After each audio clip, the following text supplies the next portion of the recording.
गेला 15 मिनिटं जो एक ट्रॅक सोडून सगळा कार्यक्रम चाललाय आणि ज्या पद्धतीची चर्चा सुरू आहे, म्हणजे मी जसं पहिल्यांदाच म्हटलं की मुंबईकरांचे मुद्दे काय आणि आपण कुठल्या मुद्द्यांवर ही निवडणूक लढतोय हेच या पक्षांना खरं तर कन्फ्युजन आहे. कोणते तरी साहेब, कोणते तरी दादा ह्यांच्या पुढे जाऊन जरा मुंबईकरांबद्दल बोला. पुन्हा मी मुद्दा तिथेच आणते आणि ते नाही केल्यामुळेच आज मुंबईकर कुठेतरी साथ सोडतात हे सगळ्यांना दिसतंय. दुसरा मुद्दा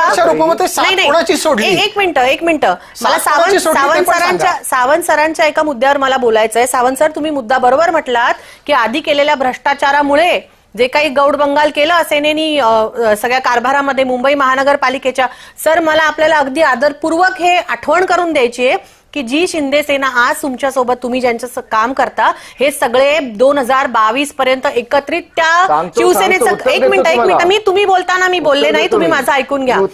शिवसेनेचा सगळा कारभार तोपर्यंत एकत्रित होता. जी काही लूट 2022 पर्यंत झाली ही सगळ्यांनी संघटित केलेली आहे. एकनाथ शिंदे साहेबही त्याच्यात होते, त्यामुळे तुम्ही ते नाकारू शकत नाही. 22 नंतर तुम्ही वेगळे झालेले आहात आणि निवडणुका त्याच्यानंतर होते. त्यामुळे जे आरोप चौकडीने या मुंबई महानगरपालिकेचे 75,000 करोड रुपये बीएमसीवर होता ते तुम्हालाही लागू होतात. तुम्ही त्याच्यापासून सुटका करू शकत नाही. केवळ आणि केवळ ओरबाडण्याचं काम केलं, लुटण्याचं काम केलं. मुंबईचे खड्डे भरण्याकरता 1250 करोड रुपये. तेव्हा तुम्ही सगळे संयुक्त शिवसेना होता हे विसरलात का? तुमचं ते गुवाहाटी प्रकरण हे 2022 आहे साहेब, त्याच्या आधीचं नाहीये. तोपर्यंत तुम्ही सगळे एकत्रित फॉर दॅट मॅटर सर ऐकून घ्या. तोपर्यंत तुमचे नेते ज्यांना धरून होते ना त्यावेळेस त्यांच्याकडून हे काम करून घेतलं जात होतं. तुम्ही पुन्हा प्रश्न भरकटवताय. मी तुम्हाला काहीतरी स्पेसिफिक विचारते अरुण साहेब, आपण त्याचं उत्तर द्या. तुम्ही संयुक्त शिवसेना होता तेव्हाचे झालेले आरोप तुमचे सगळे आहेत. पहिले प्रश्न.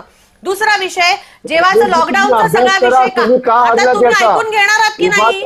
मनसे का हरली याचा अभ्यास करा आणि मग आम्हाला अभ्यास शिकवा. तुम्ही आता हा प्रश्न होता अभ्यासाची चिंता करू नका. तुम्ही का हरलात?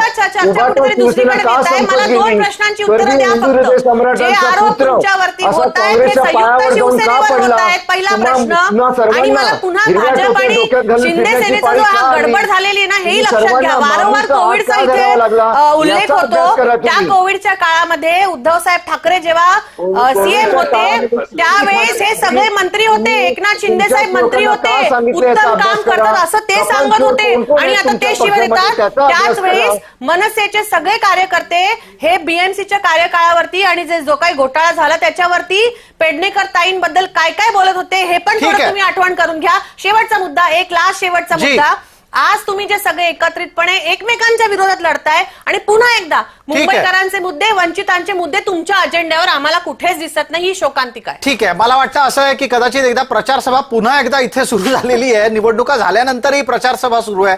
पुढच्या 5 वर्षाचं नियोजन काय आहे निकालाच्या नंतर आपण निश्चित प्रत्येकाकडून जाणून